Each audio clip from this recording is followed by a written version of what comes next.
Hello, my name is Woody. This is Change in the House of Pods, a podcast about Deftones. This is the season 4 finale, and my guest today is Ross Robinson, the Godfather. You know his legendary body of work, producing albums for Korn, Slipknot, Limp Bizkit, The Cure, Sepultura, Red Fang, Cancer Bats, Norma Jean, Machine Head, At the Drive-In, Glassjaw, The Used. I could keep going, but for Deftones, Ross produced a demo of Root and Nosebleed, and his recording of Fist is on Adrenaline. But quickly, before we get into our conversation, I want to thank Dave Park for making this happen. Dave connected me with both Ross and Brian McKenna for this season, and this project is so much richer and more meaningful as a result. Thank you, Dave. And I want to thank Mercy again for her amazing cover of Minerva that you hear at the beginning of almost every episode this season. If you're not familiar with her, again, her name is Mercy, M-I-R-S-Y. She's got a bunch of wonderful songs she's released on her own, and she also fronts the band Fleshwater FM. And if you haven't already, you should absolutely check them out. Now, on to this lovely little conversation with a living legend. Talking to Ross Robinson is an exercise in the metaphysical, a cosmic experience, grounded in this wild, fascinating time for music, heavy music in particular, and for Deftones. You're going to hear about recording those songs, Root, Nosebleed, and Fist, and a couple of the other times Ross got to work with the guys. He produced a few songs for Team Sleep, for instance. And Ross makes it clear here, too. He's the one who got their demo to Maverick. So again, if Madonna's going to get credit for discovering Deftones, I would really love to sort that out with her. This is my conversation with Ross Robinson. It was during the Korn demo days, and I was recording or working on pre-production for a band called Cradle of Thorns, and in Bakersfield with it was like Jonathan's friends. And one night the drummer's girlfriend said, "Hey, do you want to go check out? I heard this band's playing. They're supposed to be good or whatever." And it was, we roll up to this little pizza joint with the drummer's girlfriend brought me there. It was like 5 or 6 people, and they set up, and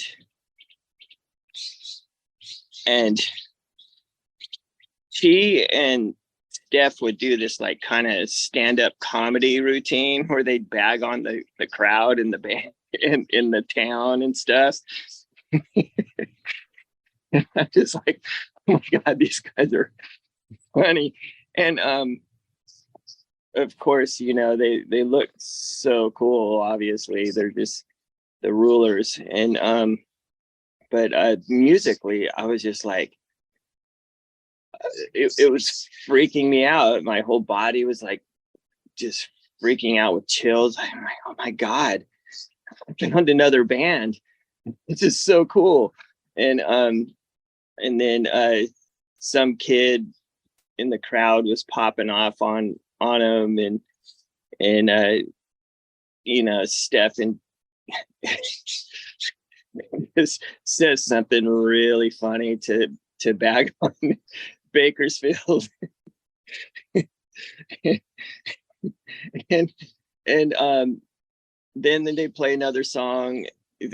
I think my memory serves correct. And then the guy was like really pissed and said something again, and Chino jumped off the stage midair with the fists flying, and I was like, oh my God. and the security grabs the Bakersfield kid and throws him out, and they finish the set, and I'm just like, oh yeah, I'm like hanging out with him going, oh my God, I got to get you on some LA shows. This is going to be great. I'm working with a band called Korn, and we're starting to get we can I'll set up shows with you playing with them. It's going to be awesome.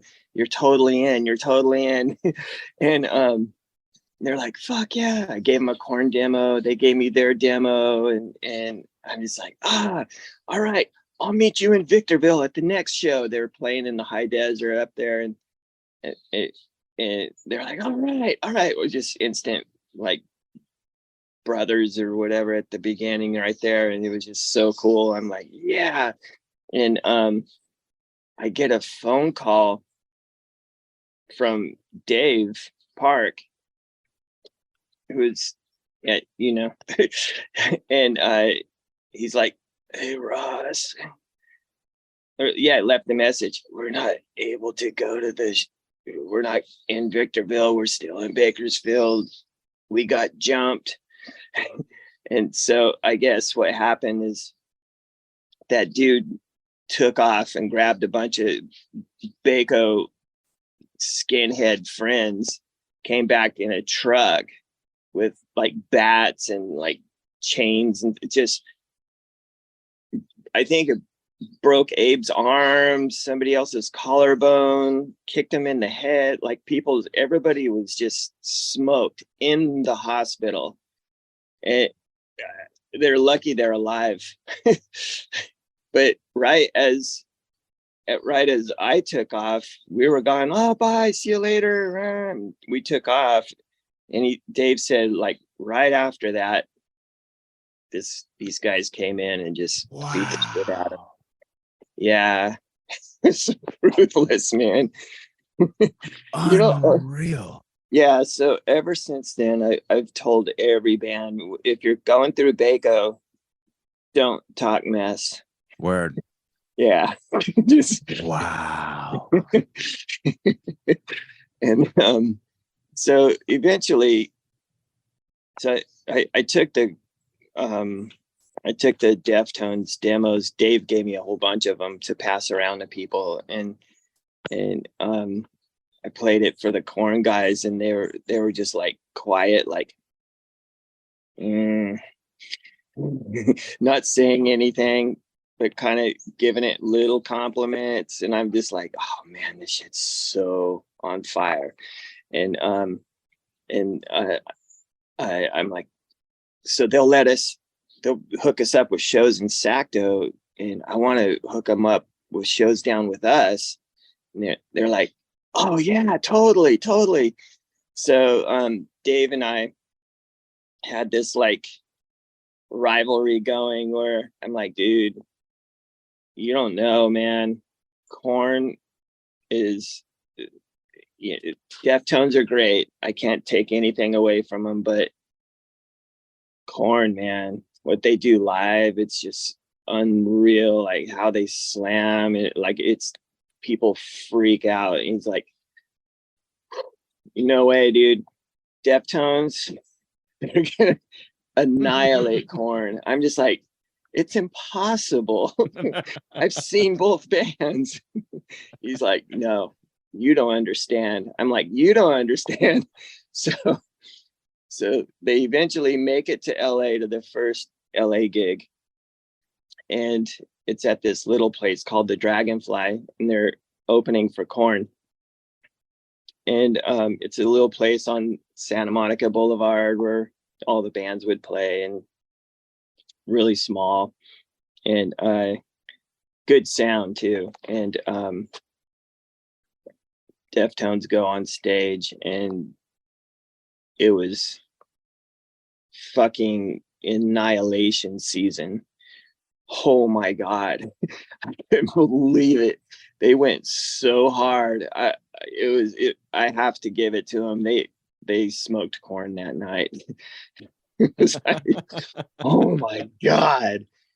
And yeah, so the whole time I'm like, oh man, I really, really, really want to get to do the album. And it's like, so Korn, we get signed, and then we get signed first, and I guess a friend of mine passed along the demo to Maverick, and they got signed. But oh God, it was like just that vibe of having those two bands like play together a lot. Like they would come down a lot. Oh, one of my favorite moments was to that show, that Korn show. I didn't really know the dudes very well. Chino was quiet and really angry, and Steph gets out of the back of the truck with a low camper shell, so they had to lay down. Steph gets out. He says something funny and snarky to Chino. Chino gets out with full strength, just swings his arm, chucking his skateboard at Steph right on the street. Before that show, I kind of knew right then that Korn was in trouble. It was on. Wow. And they came down like probably like 20 times from Sacto, like always there playing shows, you know, just that whole signing process. And also during that time, the labels didn't really understand the music yet. Like they didn't understand what Korn was doing or what Deftones were doing. It was just all so new. There was nothing to, oh, well, Soundgarden, or, you know, it wasn't like that. So they were definitely put through the showcase after showcase after showcase, you know, and yeah, so I would get to hang out with them all the time, and we'd always make a point to go to get Thai food and just, you know, just connect. And yeah, I really love those guys. Oh, tell me, just to clarify, about what time window, like what are we talking, like 94, 90, 93 to 94, later than that? It was like 92. Oh, wow. Yeah, 91, 92. Yeah. Yeah. It was, what year did the first album come out? 95. Oh, yeah. So, was it 92? Well, first Korn came out in 93, so this was before we were signed. So, so 92 yeah, it was checks like out, 92. Huh? Yeah. Wow, that's so cool, dude. I can't even tell you. I couldn't believe like I got to be in the midst of such a movement, and just the essence of coolness, you know. It was just overwhelming, but normal, you know. It was cool. Yeah. That's like the understatement of the day for sure. It was cool. Yeah. It was beyond cool. Yeah. Cool. Yeah. And it everybody's doing it on their own terms, you know. There was no, you know, creating music to get people to like you, sort of vibe. It was 100% like integrity from nothing. Like for those two bands to be like soulmates in a way, with musically, and like this emergence, it was incredible. It was incredible. Yeah, never to be repeated again. No, it's so special. It's so special to hear you talk about it, because I think about it all the time. As you can imagine, with this podcast, I'm a bit obsessed with with that time, and how this, like you said, soulmates, and that's such a wonderful way to put it, because there does seem to be such a connection that is beyond here in the physical. There is a lot more to it, and you hear about it all the time, I suppose, throughout history, how great artists have found each other and then emerged together. Right. But these two in this particular time and your presence there, wow. Yeah, it was something. I can't even. I got this great advice from my mom about, what I want to do in life. Is she said, put your body where you want to be, and as I was a thrash metal guitar player in a bad thrash metal band, and and switched over to producing, and that urgency and that like kind of that fuck off attitude, and all of that was intact, but what I was doing was old. I was always hungry for something that just hit my core, and yeah, just very, very fortunate, to be there at the right time and get to share those moments with such great innovators, Truly. Yeah. And yet you didn't get to produce Deftones' first album, but that sounds like, well, you did produce Fist. Can you talk about that and like how? I think I've got some idea of what sort of transpired and why it didn't work out, but can you talk about your experience leading up to the production of Fist, and then maybe talking about that song? So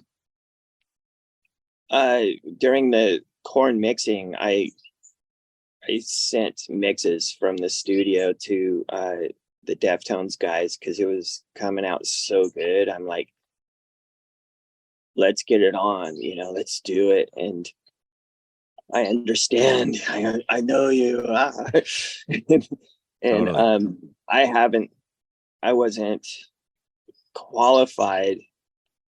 This is my kind of understanding, is I wasn't qualified yet because I'm an unknown producer at the time. And so basically,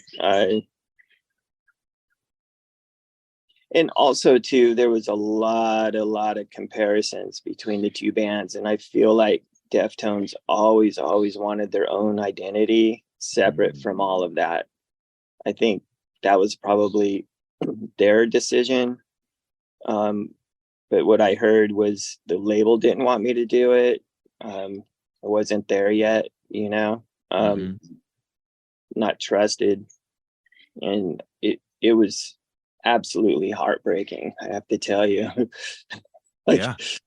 I was just so smoked. Couldn't believe I missed out on it. And, all the time and the love that I put in to our friendship, and not that would be something somebody would trust their sonics to, that's not fair, but I just kind of thought it was a natural sort of thing. And we did a promo tape which had that song Fist on it and 2 songs from the album, right? 2 other songs, and it was on fire. It was so good. And that was the first time I worked at Sound City.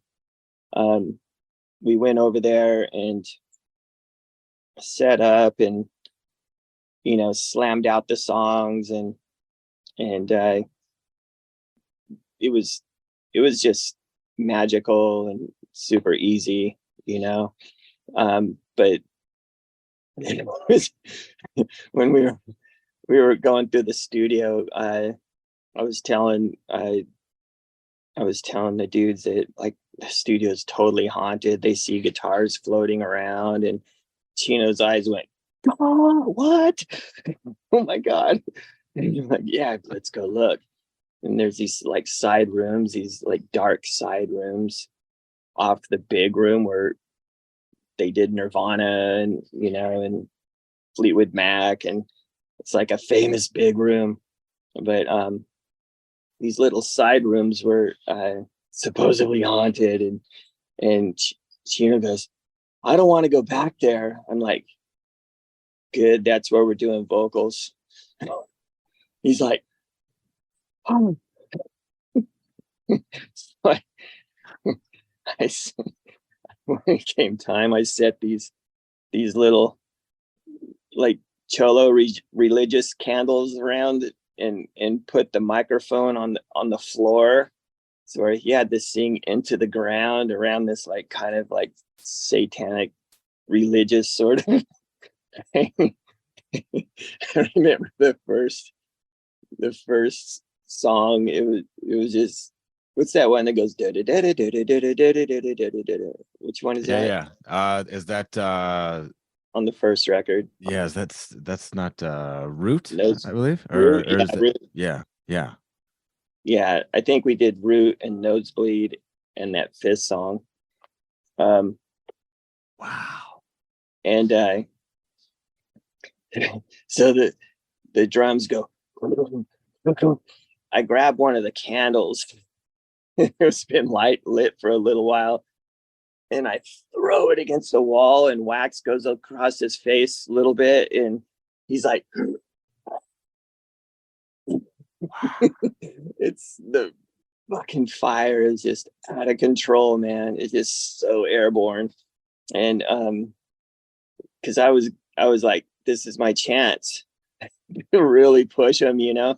Yeah. And yeah, and they used the song that they didn't have with Terry. Right. And I remember having a conversation at the Whiskey with Abe. He got in a fight inside the club. We were standing on the sidewalk and he was still red hot. And I'm like, dude, those songs came out so good that we did. I'm like, I don't know. I think that it's better than what you did on the album. He goes, he was agreeing with me. And I'm like, let's just do the whole album. Come on. I'll get the studio time rented. And he was like, oh. It's like pushing still, even though that's way over, you know? Yeah. But yeah, we never did the record thing together. Did it ever come close? Whatever. That was as close as it got. Yeah. That was as close as it got. Yeah.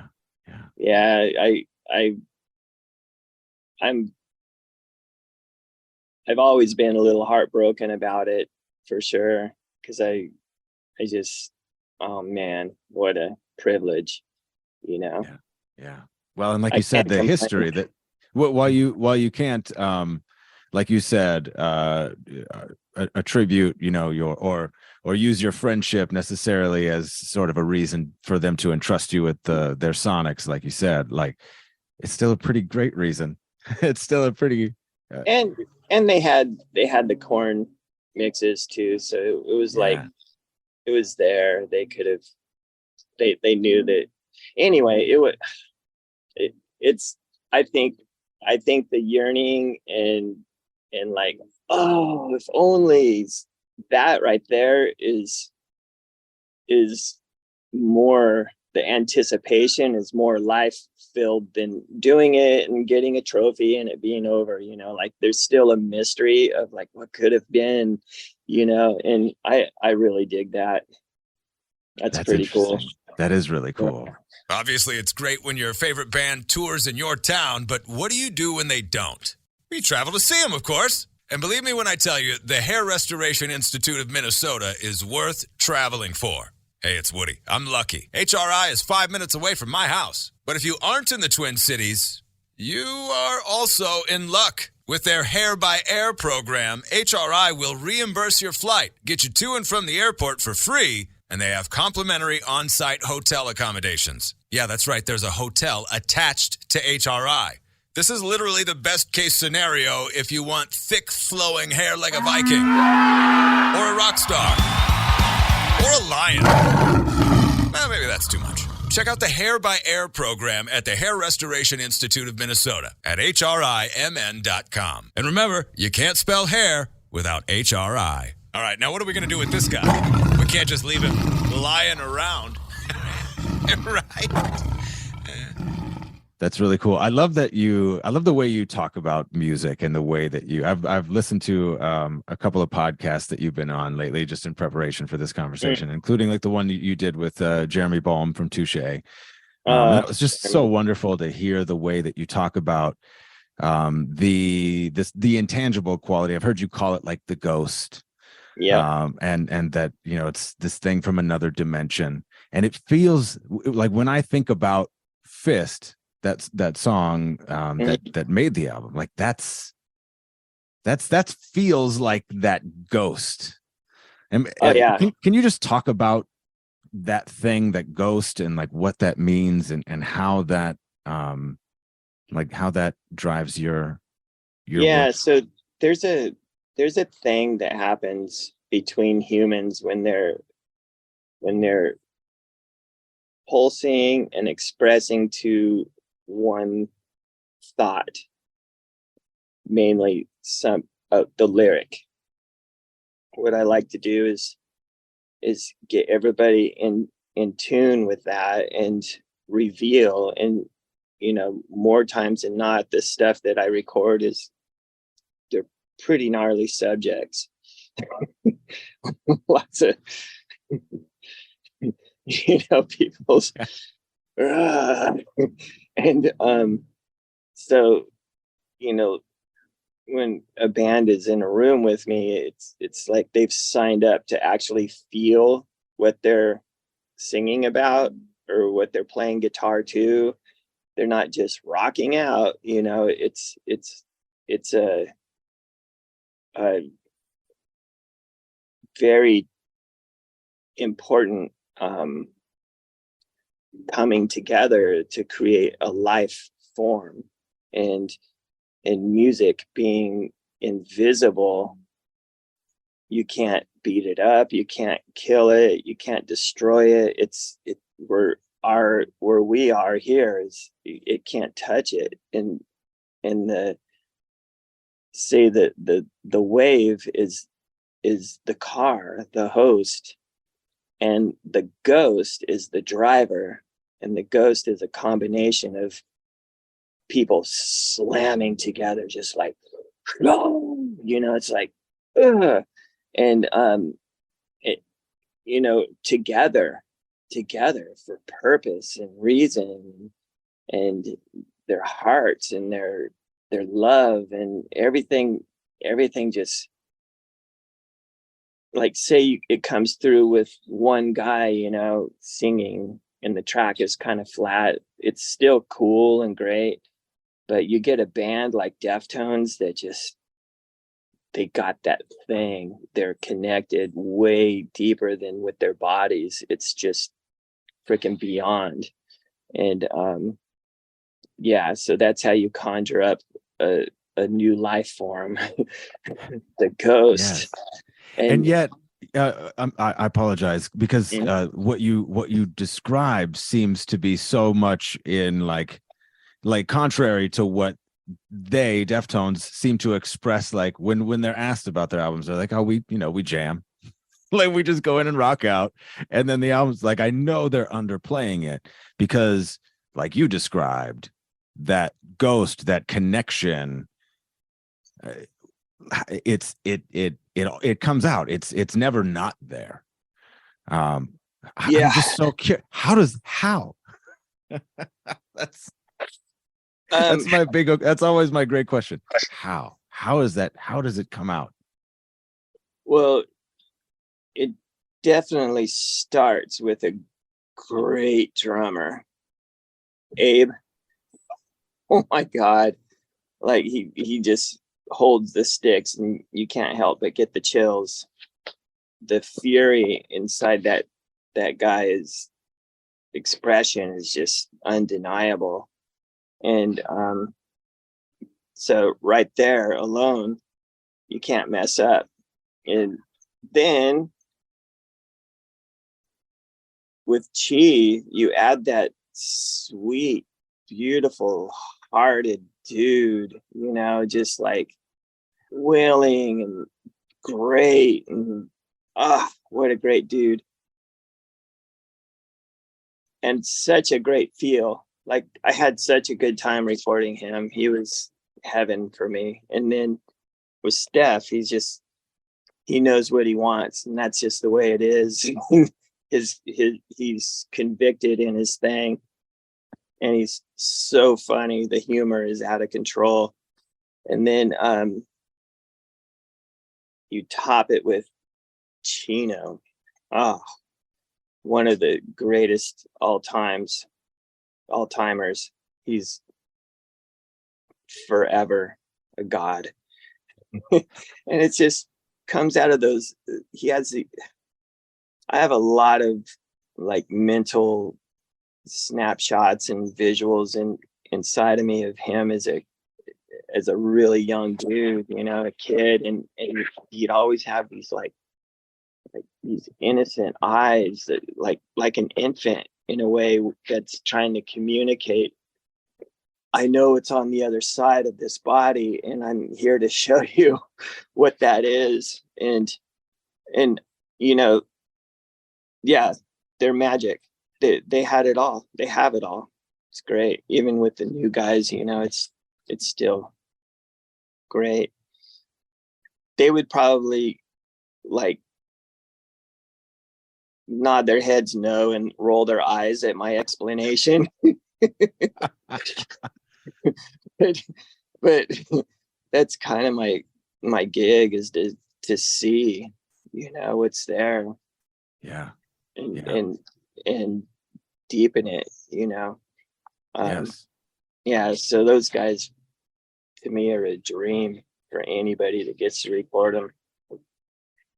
At this stage in their career, and this is certainly going to require you to speculate a little bit, I hope you don't mind. What's driving them? What's motivating them? What challenges do they face as creatives coming together to this well that they've been, you know, tapped into for so long? What is their artistic, like, what's the ghost like for them? I can't know what it's like for them now, because I haven't really hung out or seen them in years. But you know, as far as like people I am close to that are been going that long, it's just, it is an infinite well if you're here to give, to express something, and do it selflessly without needing any kind of response. Basically, just to do it is, it's tough, you know, for people that just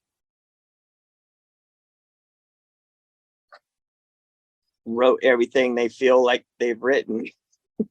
They don't want to repeat themselves. It's like, I don't know how they pull it off. It's tough for me. I'm fortunate I get to just jump in a new band, you know. Sure. I couldn't imagine being in the same band and doing the same thing like all these years, since the early 90s, and just on same thing, same sound. I don't know how they pull it off, man. Yeah. Well, they seem to manage to find ways to give each album a pretty unique voice. Do you what do you love from their catalog? Are there albums? Are there songs? I love their consistency and their inability to sell out or people please. That's where they started, and that's where they've always been. I think that's the most powerful. And you know, So when David Bowie Black Star came out, before anybody knew he had cancer and all that, I was actually downhill mountain biking to it, like just ripping down a mountain and freaking out, like, oh my God.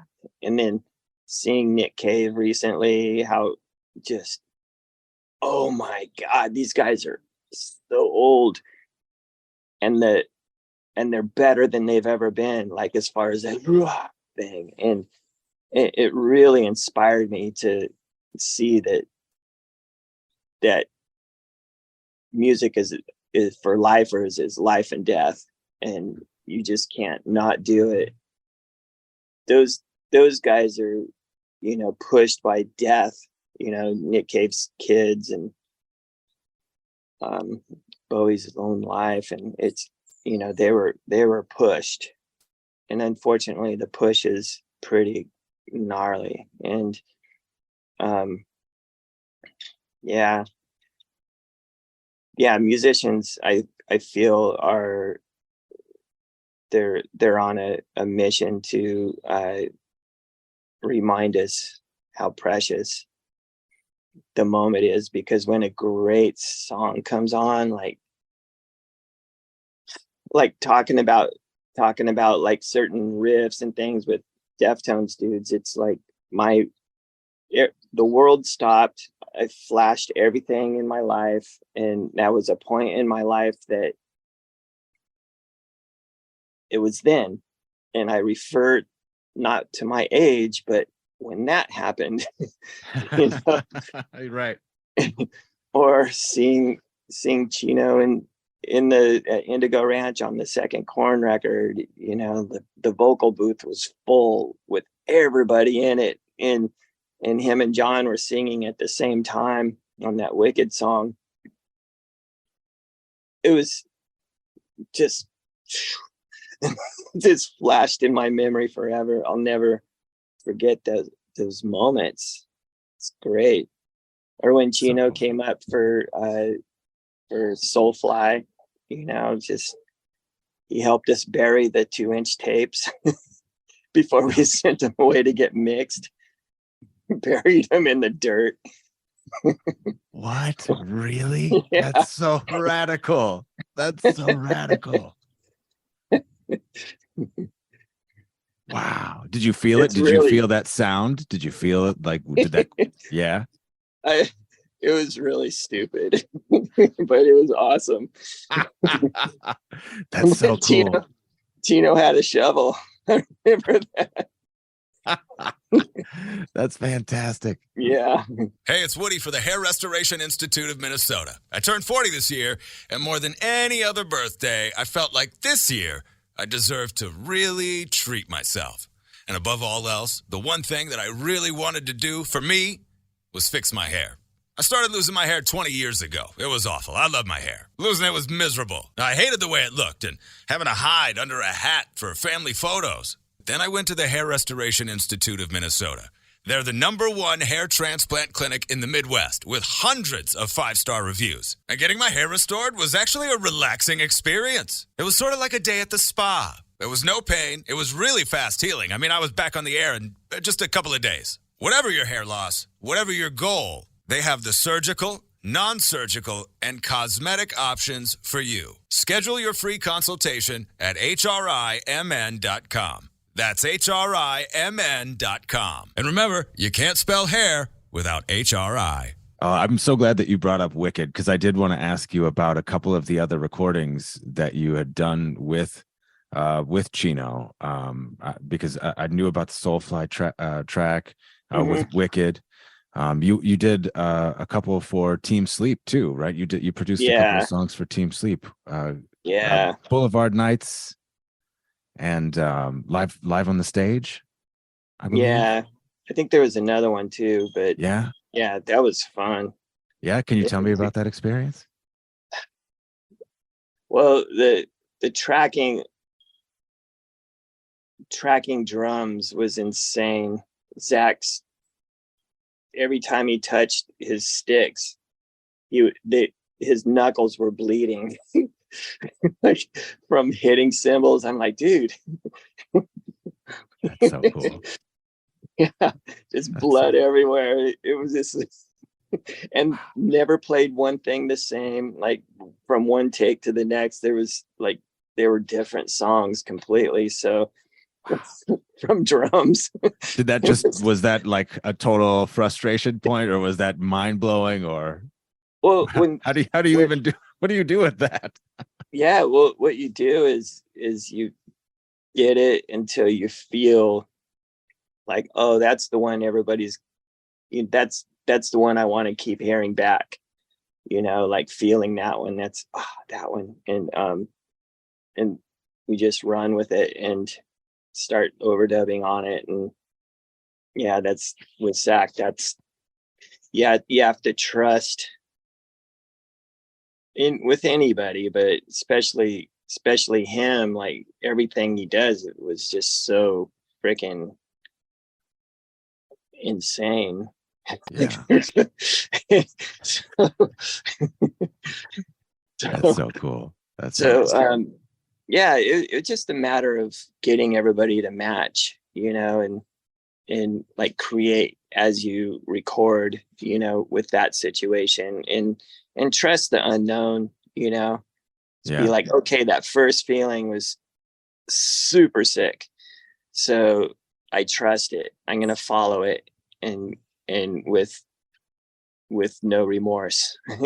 Yeah. And that's what those songs became. That reminds me of something that you said on the pod with Jeremy, where you were chasing a feeling when you were trying to learn when you were learning about music. It wasn't about trying to figure out how something, how it works. It was just chasing that feeling. And that resonated with me so strong. And to hear you talk about that again with regard to just recording Zach, like that checks out so cool. It's so cool. Yeah. Well, it's, again, he's all of us, including you as a listener. None of us are anything without each other, so when everybody is connected and pushing and something happens, it's like, just have to stay off of the technical side, just throw all the rules out the window and trust the unknown. Yeah, that's so tremendous. Yeah. Typically, how I like to conclude the podcast is with a request for recommendations. But in this instance, I feel like I would be remiss if I didn't ask you about a couple of my favorite songs of all time. Oh, all right. So rather than asking you for 3 recommendations, I would just ask maybe for a few words about a couple of recordings. And I want to tell you how hard this was. This was like an adventure in like going through some of my favorite songs of all time. And I feel like I picked a pretty eclectic, disparate bunch of songs. Can you tell me about The Cure, Us or Them? That's a good one. So what's that? There's a black and white movie where I think it's Peter Falk in Berlin goes into a club in like a punk club in Berlin, and birthday parties playing in there, and just that the feeling of that's what I was explaining to the Cure guys before we tracked that. I'm just like, I just want this to be the darkest like entrance to a Berlin punk club, like explaining what I was feeling around that. And it was cool. The setup was really badass. It was in this studio called Olympic in London. This outskirt called Barnes, and my engineer that I normally was working with wasn't able to do it. So I brought Steve Evans up, and we had such a great time on that record. Oh my God. Like, it was kind of like that thing where, now what? Yeah. Okay. There's now what? Totally. It didn't really matter, Yeah. So I got way deep into racing motocross and wrecking my body. Just to reset. Just to dude, yeah. just to kind of, the feelings of hyping it up with all these really great artists and all the, whatever was going on. It was just so over the top. And the only thing I can find on my own is dirt bikes that matched that intensity and the electricity and the fire. But unfortunately, it's really cruel. You love it so much and it just bites you back. But Robert told me, he's like, why didn't you just play chess? You get the heart pumping that way, really. Yeah. I was like, It's an idea. Yeah. Take it under consideration. God, I should have listened to him, but oh my That's God. outstanding. Okay. The next one I want to ask you about is Counterfeit by Limp Bizkit. Yeah. Can you say a couple of words about that song? Yeah. So there was this really great thing where at Indigo Ranch where I would set there was a vocal booth that just looked over the drums, and everybody's in the same room together, and I would get to I'm always in the same room with the bands, just slamming with them, like, whatever. And the cool thing with John Otto is like the eye contact. Like, he'd look at me and just play and just like, just in this insane connection, like, yeah. And I'm like, yeah.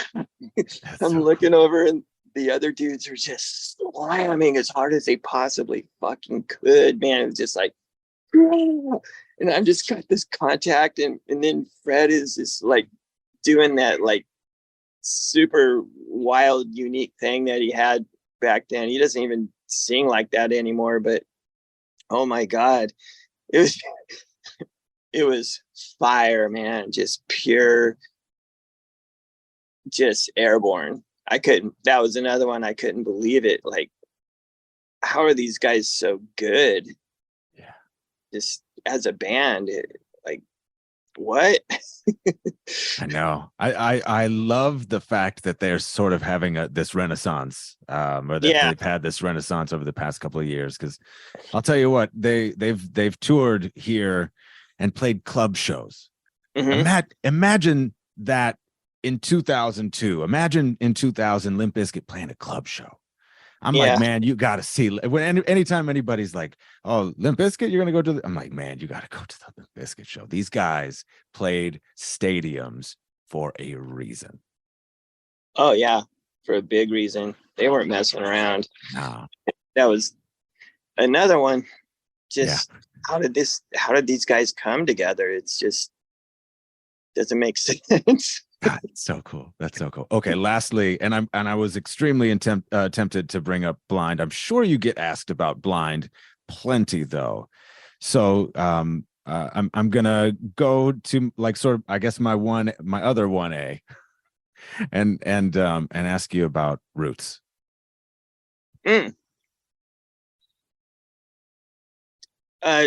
Roots. That was the first thing they played me in pre-production.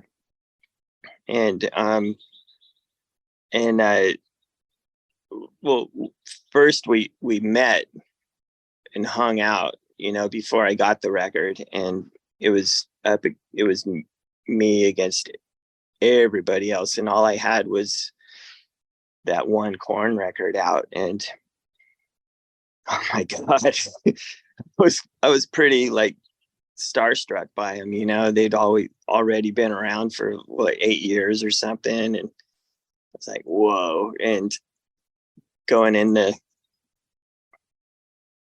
rehearsal room, Max says, we're going to play KSAD for you for a little bit. Just go straight into Chaos AD, and I'm just like standing there with my own private Sepultura show in their absolute primo prime. Just what the fuck. and when they stopped, I'm just like, you know what, you guys, like, you can make a record, you can do this or that, but what I want to do is make a pyramid, something that lasts forever for God. You know.